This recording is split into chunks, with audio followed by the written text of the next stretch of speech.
Today we are going to study about consumption function. Consumption function അല്ലെങ്കിൽ കെയ്ൻസിന്റെ psychological law of consumption എന്ന് പറയും. എന്താണ് consumption function?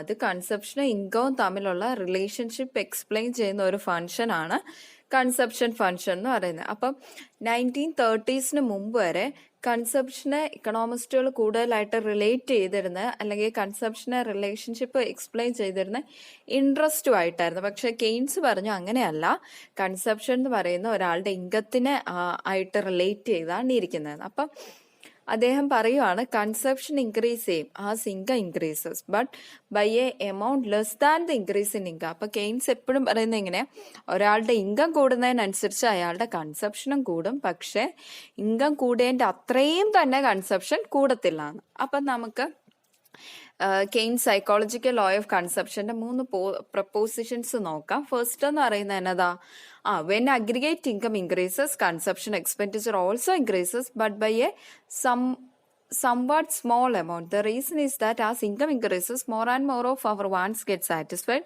and therefore lesser and lesser amount are spent out of subsequent increase in income. അപ്പം ആദ്യത്തെ proposition എന്നാ പറയുന്നതെന്ന് വെച്ചാൽ, income increase ചെയ്യുന്നതിനനുസരിച്ച് നമ്മുടെ കൺസപ്ഷൻ എക്സ്പെൻഡിച്ചർ ഇൻക്രീസ് ചെയ്യും. പക്ഷെ ആ ഇൻകം ഇൻക്രീസ് ചെയ്ത് അത്രയും എമൗണ്ടിൽ ഇൻക്രീസ് ചെയ്യത്തില്ല. കാരണം എന്നാന്ന് ചോദിച്ചാൽ, നമ്മുടെ ഇൻകം കൂടുന്നതിനനുസരിച്ച് നമ്മുടെ സാറ്റിസ്ഫൈ ചെയ്യാതെ പോയ പണ്ടത്തെ കുറേ വാൻസുകളുണ്ടല്ലോ, അതെല്ലാം സാറ്റിസ്ഫൈ ആയി നമ്മുടെ വാൻസ് എല്ലാം സാറ്റിസ്ഫൈ ആയി കഴിയുമ്പോഴത്തേക്കും നമ്മൾ ഇൻകത്തിൻ്റെ അത്രയും തന്നെ സ്പെൻഡ് ചെയ്യുകയെന്നാണ് പറയുന്നത്. ഇപ്പോൾ ഫോർ എക്സാമ്പിൾ ആയിട്ട് പറയാം, എൻ്റെ കയ്യിൽ 100 രൂപയായിരുന്നു ഇൻകമെങ്കിൽ ഞാൻ അന്നപ്പം കൺസ്യൂം ചെയ്തിരുന്ന ഒരു 90 രൂപയോളം ആയിരുന്നു. 90 രൂപയുടെ സാധനങ്ങളൊക്കെ വാങ്ങുമായിരുന്നു. ഇപ്പം എൻ്റെ ഇൻകം 200 രൂപയായിട്ട് കൂടി. അപ്പം എനിക്ക് 90 രൂപ മിനിമം എൻ്റെ ചിലവുകളെല്ലാം പോകും. പിന്നെ എനിക്ക് കുറച്ച് മീൻസ് സാറ്റിസ്ഫൈ ചെയ്യാൻ സാധിക്കാതെ പോയ കുറേ വാൻസുകളുണ്ടായിരുന്നു. ആ വാൻസുകളുടെ ഇൻകം 100-ൽ നിന്ന് 200 കൂടിയപ്പോഴത്തേക്കും ഞാൻ സാറ്റിസ്ഫൈ ചെയ്തു. എന്നാൽ പോലും ഒരു 120 രൂപയുടെ ഒക്കെ ഒരു കൺസപ്ഷൻ വന്നിട്ടുള്ളൂ. അപ്പം 90-ൽ നിന്ന് 120 എന്ന് പറയുമ്പോൾ ഇൻകം 100 രൂപയോളം കൂടിയപ്പോൾ എൻ്റെ കൺസപ്ഷൻ എന്ന് പറയുന്നത് അത്രയും തന്നെ കൂടിയില്ല, വെറും 30 രൂപയോളം കൂടിയുള്ളൂ. അപ്പം അതാണ് ആദ്യത്തെ പ്രപ്പോസിഷൻ എന്ന് പറയുന്നത്. ഇനി അടുത്തതെന്ന് പറയുന്നത് സെക്കൻഡ് പ്രപ്പോസിഷൻ എന്ന് പറഞ്ഞാൽ എന്നാന്ന് ചോദിച്ചാൽ, നമ്മുടെ ഇൻകം ഇൻക്രീസ് ചെയ്യല്ലോ. അപ്പം ആ ഇൻകത്തിൽ വന്ന ഇൻക്രീസിനെ നമുക്ക് 2ആയിട്ട് ഡിവൈഡ് ചെയ്യാൻ പറ്റും. ഒന്നെന്ന് പറയുന്നത് കൺസപ്ഷൻ സ്പെൻഡിങ്ങും മറ്റേതെന്ന് പറയുന്നത് സേവിങ്സുമായിട്ട്. ഓക്കെ, പിടി കിട്ടിയല്ലോ. അപ്പം ഫസ്റ്റ് പ്രപ്പോസിഷനിൽ നിന്നെന്ന് പറഞ്ഞാൽ കൺസപ്ഷൻ കഴിഞ്ഞ് മിച്ചം വന്ന എന്തോ അത് നമ്മൾ സ്പെൻഡ് ചെയ്യുന്നില്ല, അതിനെ നമ്മൾ സേവിങ്സ് ആയിട്ട് വെക്കുവാണ് ചെയ്യുന്നത്. ഇനി തേർഡ് പ്രപ്പോസിഷൻ പറയുന്നത് എന്നാന്ന് ചോദിച്ചാൽ, ഇൻകം ഇൻക്രീസ് ചെയ്യുമ്പം കൺസപ്ഷൻ സ്പെൻഡിങ്ങും അതുപോലെ തന്നെ സേവിങ്സും ഇൻക്രീസ് ചെയ്യും. ഓക്കെ അല്ലേ? സ്വാഭാവികമായിട്ട് നമ്മുടെ ഇൻകം കൂടുമ്പോഴത്തേക്കും നമ്മുടെ കൺസപ്ഷനും കൂടും, സേവിങ്സും കൂടും. പക്ഷെ ഇൻകം കൂടുന്ന അത്രയും കൺസപ്ഷൻ കൂടത്തില്ല. ഓക്കെ ആണോ? ഇനി ഈ ലോയുടെ കുറച്ച് അസംഷൻസ് ഉണ്ട്. ഈ അസംഷൻസ് ഉണ്ടെങ്കിൽ മാത്രമേ ഈ കെയ്ൻസിന്റെ psychological law of consumption practical ആകത്തുള്ളൂ. അപ്പോൾ ഫസ്റ്റ് അസംഷൻ എന്ന് പറയുന്നത് ആൾക്കാരുടെ ഹാബിറ്റ്സ്, അതിലും ഒന്നും ഒരു ചേഞ്ച് വരത്തില്ല. It is assumed that habit of people regarding spending do not change or that the propensity to consume remain the same. ആൾക്കാരുടെ പ്രൊപ്പൻസിറ്റി ടു കൺസ്യൂം എന്ന് പറയുന്നത് സെയിം ആയിട്ട് നിൽക്കും. ആൾക്കാരുടെ ടേസ്റ്റിലോ പ്രിഫറൻസിലോ ഒന്നും വലിയ മാറ്റമൊന്നും വരത്തില്ല. സെക്കൻഡ് അസംഷൻ എന്ന് പറഞ്ഞാൽ എക്കോണമിക് സിസ്റ്റം എന്ന് പറയുന്നത് നോർമലായിട്ട് തന്നെ ഒരു നോർമൽ സ്റ്റേജിൽ തന്നെ പോകും. പെട്ടെന്നൊരു വാറോ റിസഷനോ അങ്ങനത്തെ എന്തെങ്കിലും ഒന്നും ഡിസ്റ്റർബൻസ് ഒന്നും ഉണ്ടാവുകയില്ല. ഒരു എക്കണോമിക് സിസ്റ്റം നോർമലായിട്ട് പോകുന്ന ഒരു സിസ്റ്റത്തിലാണ് ഈ ലോ ആപ്ലിക്കബിൾ ആകുന്നത്. ഇനി തേർഡ് എന്ന് പറയുന്നത് the assumption is that the existence of capitalist laissez-faire of economy. ഒരു എക്കോണമി എന്ന് പറയുന്നത് ക്യാപിറ്റലിസ്റ്റ് ആയിട്ടുള്ള ഗവൺമെന്റ് ഇന്റർവെൻഷൻ ഇല്ലാത്ത ഒരു ലേസർ ഫെയർ എക്കോണമിയിലാണ് ഈ സൈക്കോളജിക്കൽ ലോ ഓഫ് കൺസപ്ഷൻ കൂടുതൽ അപ്ലൈ ചെയ്യാൻ പറ്റുന്നത്. ഓക്കെ, ഇനി നമ്മൾ ഈ കൺസപ്ഷനെ നമ്മൾ സി ആയിട്ടാണ് ഡിനോട്ട് ചെയ്യുന്നതെന്നൊക്കെ അറിയാമല്ലോ. അപ്പൊ കെയ്ൻസിന്റെ അനാലിസിസിൽ ഇൻകത്തിന്റെ ഒരു ഫങ്ഷനാണ് ഈ കൺസപ്ഷൻ എന്ന് പറയുന്നത്. കൺസപ്ഷൻ എന്ന് പറയുന്നത് ഇൻകത്തിനെ ആശ്രയിച്ചിരിക്കുന്നു. അപ്പം നമുക്ക് അതിനെ മാത്തമാറ്റിക്കലി അല്ലെങ്കിൽ ആൽജിബ്രയ്ക്കലി എക്സ്പ്രസ് ചെയ്യാൻ പറ്റും. സി എന്ന് പറയുന്നത് is a function of Y. Y എന്നാന്ന് നമുക്കറിയാം, സി എന്നാന്നറിയാം അല്ലേ? അപ്പം ഈ ഈ ഒരു ഫംഗ്ഷൻ പറയുമ്പോൾ കെയ്ൻസ് മെയിനായിട്ട് 4 കോൺസെപ്റ്റ്സിനെ ഇൻട്രൊഡ്യൂസ് മീൻസ് യൂസ് ചെയ്യുന്നുണ്ട്. അതാണ് average propensity to consume, average propensity to save, marginal propensity to consume, marginal propensity to save. ഈ ടേംസ് എല്ലാം നമുക്ക് സിമിലർ ആ അല്ലേ, നമുക്ക് നല്ല ഫെമിലിയർ ആയിട്ടുള്ള ടേംസ് ആണ്. അപ്പം ആദ്യത്തെ എന്ന് പറയുന്നതാണ് ആവറേജ് പ്രൊപ്പൻസിറ്റി ടു കൺസ്യൂം എന്ന് പറയുന്നത്. അതെന്ന് പറഞ്ഞാൽ എന്തുവാ, it is the ratio of total consumption to total income. മൊത്തത്തിലുള്ള ഇൻകത്തിൽ നിന്ന് ടോട്ടൽ കൺസപ്ഷൻ്റെ ആ റേഷ്യോ കാണിക്കുന്നതാണ് ആവറേജ് പ്രൊപ്പൻസിറ്റി ടു കൺസ്യൂം എന്ന് പറയുന്നത്.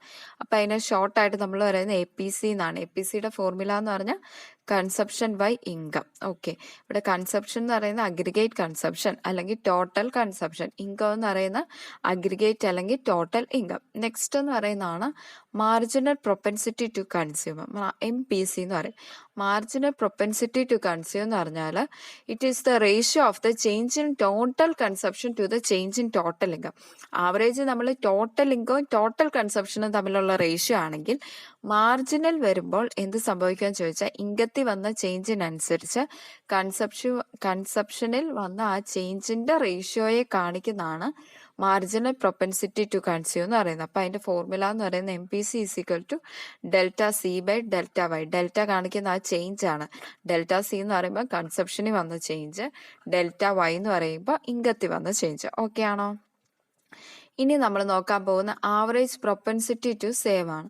ആവറേജ് പ്രൊപ്പൻസിറ്റി ടു സേവിനെ നമ്മൾ ഷോർട്ടായിട്ട് പറയും APS. ഓക്കെ, APS എന്ന് പറഞ്ഞാൽ is the ratio of total savings to total income. മൊത്തത്തിലുള്ള ഇൻകത്തിൽ നിന്ന് ടോട്ടൽ സേവിങ്സിന്റെ റേഷ്യോ കാണിക്കുന്നതാണ് APS എന്ന് പറയുന്നത്.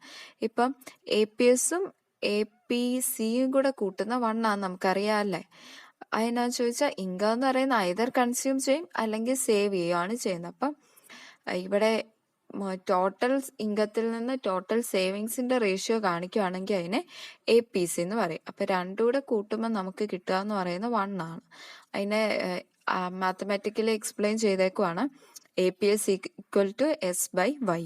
അപ്പം നമുക്ക് അല്ലെങ്കിൽ പറയാം APC plus APS equal to 1.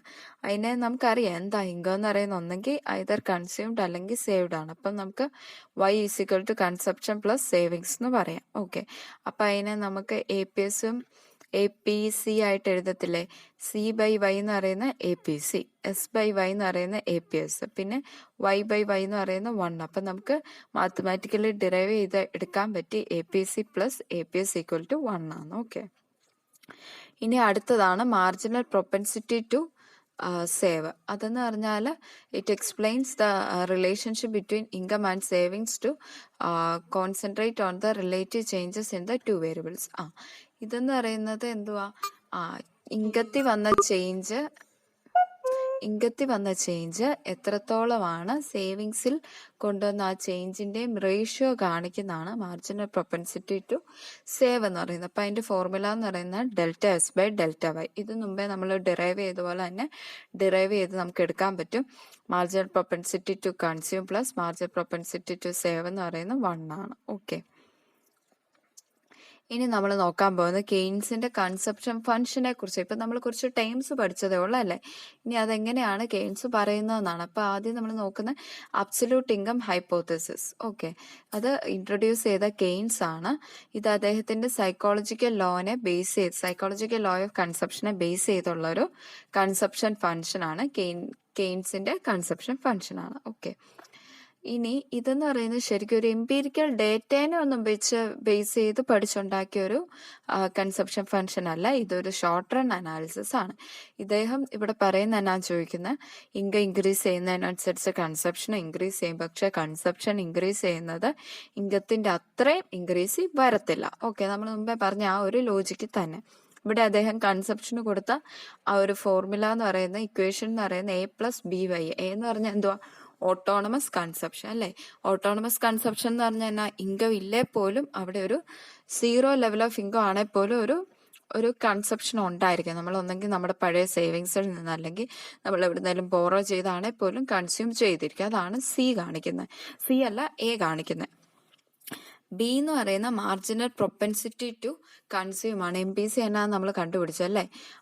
ഇൻകത്തിൽ വന്ന ആ ചേഞ്ചിനനുസരിച്ച് എത്രത്തോളം ആണ് കൺസപ്ഷനിൽ ചേഞ്ച് വന്നതെന്നുള്ളതിൻ്റെ ആ ഒരു റേഷ്യോ ആണ് MPC കാണിക്കുന്നത്. അപ്പം കൺസപ്ഷൻ എന്ന് പറയുന്നത് A+BY ആണ്. ഇവിടെ കെയ്ൻസ് അനലൈസ് ചെയ്ത് കണ്ടുപിടിച്ചതെന്ന് പറഞ്ഞാൽ MPC കോൺസ്റ്റന്റ് ആണെന്നാണ്.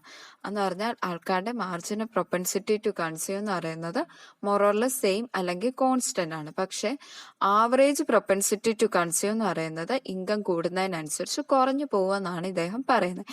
ഇതിവിടെ ഡയഗ്രമാറ്റിക്കലി റെപ്രസെന്റ് ചെയ്തിട്ടുണ്ട്. ഈ ഒരു 45 ലൈൻ കണ്ടോ, Y=C+S, അത് equality between consumption and savings income ഒക്കെ തമ്മിലുള്ള ആ ഒരു ഇക്വാളിറ്റി കാണിക്കുന്ന ഇൻകം ലൈനാണ് Y എന്ന് പറയുന്നത്. അത് ഒറിജിനലിൽ നിന്ന് തുടങ്ങും. പക്ഷെ ഇവിടെ നമ്മൾ പഠിച്ചായിരുന്നു കെയ്ൻസിന്റെ കൺസപ്ഷൻ ഫംഗ്ഷനിൽ ഓട്ടോണമസ് കൺസപ്ഷൻ ഉണ്ട്. അതുകൊണ്ട് തന്നെ ആ കൺസപ്ഷൻ കർവ് എന്ന് പറയുന്ന ലൈൻ ഒരിക്കലും ഒറിജിനൽ നിന്ന് സ്റ്റാർട്ട് ചെയ്യല. ഓട്ടോണമസ് കൺസപ്ഷൻ ഉള്ളതുകൊണ്ട് Y ആക്സസിൽ നിന്നായിരിക്കും അത് സ്റ്റാർട്ട് ചെയ്യുന്നത്. അതങ്ങനെ ഇന്റർസെക്ട് ചെയ്തു, കട്ട് ചെയ്ത് ഇൻകം ലൈനെ കട്ട് ചെയ്ത് പോയി. അപ്പം ആ കട്ട് ചെയ്ത് കഴിയുമ്പോൾ നമുക്ക് പിടികിട്ടും ഇൻകം കൂടുന്നതിനനുസരിച്ച് അത്രത്തോളം എമൗണ്ടിൽ കൺസപ്ഷൻ കൂടുന്നില്ല. അപ്പം ആ ഒരു APC എന്ന് പറഞ്ഞാൽ കുറഞ്ഞു വരും ഇൻകം കൂടുന്നതിനനുസരിച്ച്. ഓക്കെ, അതാണ് കെയ്ൻസ് ഇവിടെ കണ്ടുപിടിച്ചത്. കെയ്ൻസ് പറയുന്നുണ്ട് ഈ കൺസപ്ഷൻ കർവിന്റെ സ്ലോപ്പ് എന്ന് പറയുന്നത് കോൺസ്റ്റന്റ് ആണ്. അതുകൊണ്ട് MPC എന്ന് പറയുന്നത് കോൺസ്റ്റന്റ് ആണ്. പക്ഷെ ഇത് APCയുടെ സ്ലോപ്പ് APCയുടെ ഇതെന്ന് പറയുന്ന കുറഞ്ഞു വരും. ഇൻകം കൂടുന്നതിനനുസരിച്ച് ആൾക്കാരുടെ കൺസപ്ഷന്റെ ആ ക്വാണ്ടിറ്റി ഇൻകത്തിന്റെ അത്രയും വർദ്ധിക്കുന്നില്ല. സോ APC എന്ന് പറയുന്ന കുറഞ്ഞു വരും. ഇനി കെയ്ൻസ് കുറച്ച് കാര്യങ്ങൾ അസ്യൂം ചെയ്ത് വെച്ചിട്ടുണ്ട്. കറണ്ട് അബ്സല്യൂട്ട് കൺസപ്ഷൻ എന്ന് പറയുന്നത് ഒരാളുടെ കറണ്ട് ഇൻകത്തിനെ ആശ്രയിച്ചിരിക്കും. അപ്പോൾ അതെപ്പോഴും ഓർത്തോണം. അബ്സല്യൂട്ട് ഇൻകം ഹൈപ്പോത്തസിസ് പറയുന്ന ഒരാളുടെ കറണ്ട് കൺസപ്ഷൻ അദ്ദേഹത്തിന്റെ കറണ്ട് ഇൻകത്തിനെ ആശ്രയിച്ചിരിക്കും.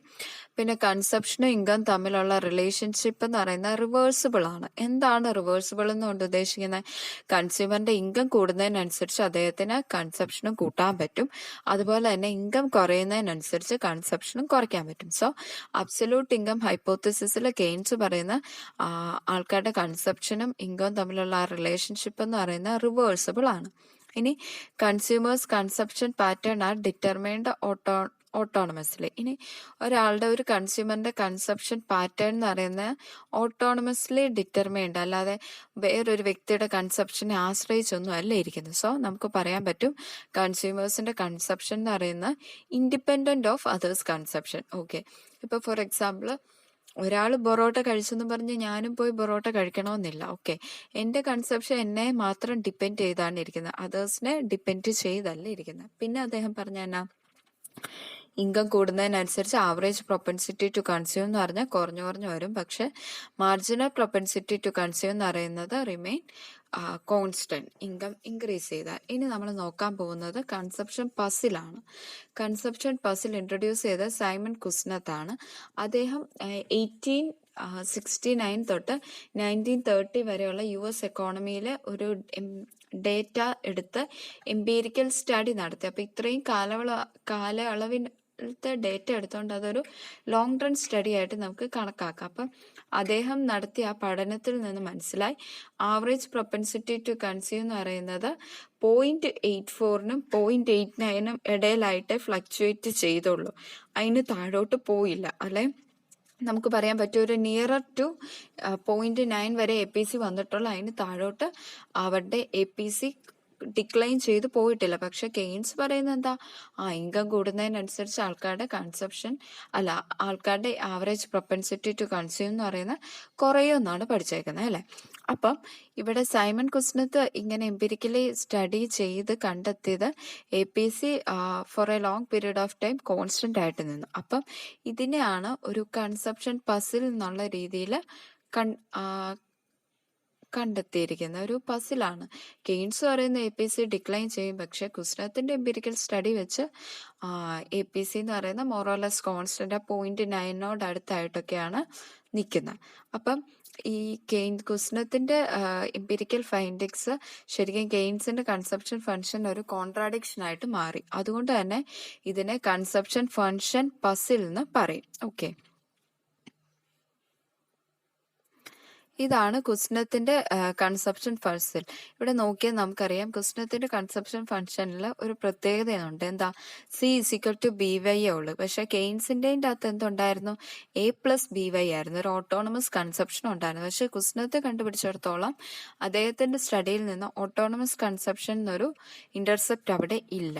അപ്പം നമുക്ക് ഈ ഡയഗ്രം നോക്കുമ്പോൾ അറിയാം 45 ഡിഗ്രി ലൈനോട് ഏകദേശം അടുത്തായിട്ടാണ് നമ്മുടെ കൺസപ്ഷൻ കർവും വരുന്നത്. അപ്പം ഇംഗത്തിൽ ചേഞ്ച് വരുന്നതിനനുസരിച്ച് APC അതിനനുസരിച്ച് ഫാൾ ആകുന്നില്ല എന്നാണ് കാണിക്കുന്നത്. ഓക്കെ, അപ്പം Kuznets concluded that there was no tendency for the average propensity to consume to decline as disposable income increases. അപ്പം കുസ്നത്ത് കണ്ടുപിടിച്ച എന്നാന്ന് ചോദിച്ചാൽ ഇൻകം കൂടുന്നതിനനുസരിച്ച് APC ഒരിക്കലും ഡിക്ലൈൻ ചെയ്യുന്നില്ല. അതിന്റെ വാല്യൂ എന്ന് പറയുന്ന മൊറോർലെസ് 0.9 അടുത്തായിട്ട് ഇങ്ങനെ കോൺസ്റ്റന്റ് ആയിട്ട് നിൽക്കുമെന്നാണ് പറയുന്നത്. പക്ഷെ കെയ്ൻസിന്റെ കൺസപ്ഷൻ ഫംഗ്ഷൻ എന്നാ APC ഫാൾ ചെയ്യും ആസ് ഇൻകം ഇൻക്രീസസ്. അപ്പം കുസ്നത്തിന്റെ കൺസപ്ഷൻ ഫംഗ്ഷൻ എന്ന് പറഞ്ഞാൽ എന്നാ APC എന്ന് പറയുന്നത് മൊറോർലെസ് കോൺസ്റ്റന്റ് ആയിട്ട് കുറെ ലോങ്ങർ പീരീഡിലോട്ട് നിൽക്കുമെന്നാണ് പറയുന്നത്. പിന്നെ further, the value of marginal propensity to consume which is less than 1 is much higher in Kuznets function as compared to that of Keynes. നമ്മൾ കെയ്ൻസിന്റെ കൺസപ്ഷൻ ഫംഗ്ഷൻ കണ്ട് MPC കോൺസ്റ്റന്റ് ആണ്. പക്ഷെ കുസ്നത്തിന്റെ അകത്തും പറയുന്നുണ്ട്, രണ്ടിലും പറയുന്ന ലെസ് ദാൻ 1 ആണെന്നാണ്. പക്ഷെ കുസ്നത്തിന് കണ്ടുപിടിച്ച ആ എംപിരിക്കൽ സ്റ്റഡി വെച്ച് മാർജിനൽ പ്രൊപ്പൻസിറ്റി ടു കൺസ്യൂം എന്ന് പറയുന്ന കെയ്ൻസിനെക്കാട്ടിലും ഹയർ ആയിരിക്കും എന്നാണ് പറയുന്നത്. ഓക്കെ, അപ്പൊ ഇങ്ങനെ ഈ ഒരു പസിൽ അല്ലെങ്കിൽ ഒരു കോൺട്രാഡിക്ഷൻ വന്നപ്പം എക്കണോമിസ്റ്റുകളെല്ലാം അവസാനം കുറെ സ്റ്റഡികൾ നടത്തി കണ്ടുപിടിച്ചു കുസ്നത്ത് ഒരു ലോങ് റൺ ഡേറ്റ അല്ല എടുത്ത് 1869 തൊട്ട് 1930 വരെയുള്ള ഒരു ഡേറ്റയാണ് കൺസിഡർ ചെയ്തത്. പക്ഷെ കെയ്ൻസ് ഒരു ഷോർട്ട് റൺ അനാലിസിസ് ആണ് നടത്തിയത്. അതുകൊണ്ടാണ് ഇവരുടെ തമ്മിലുള്ള ആ കൺസപ്ഷൻ ഫംഗ്ഷൻസ് തമ്മിൽ കോൺട്രാഡിക്ഷൻ വന്നു എന്നാണ് പറയുന്നത്.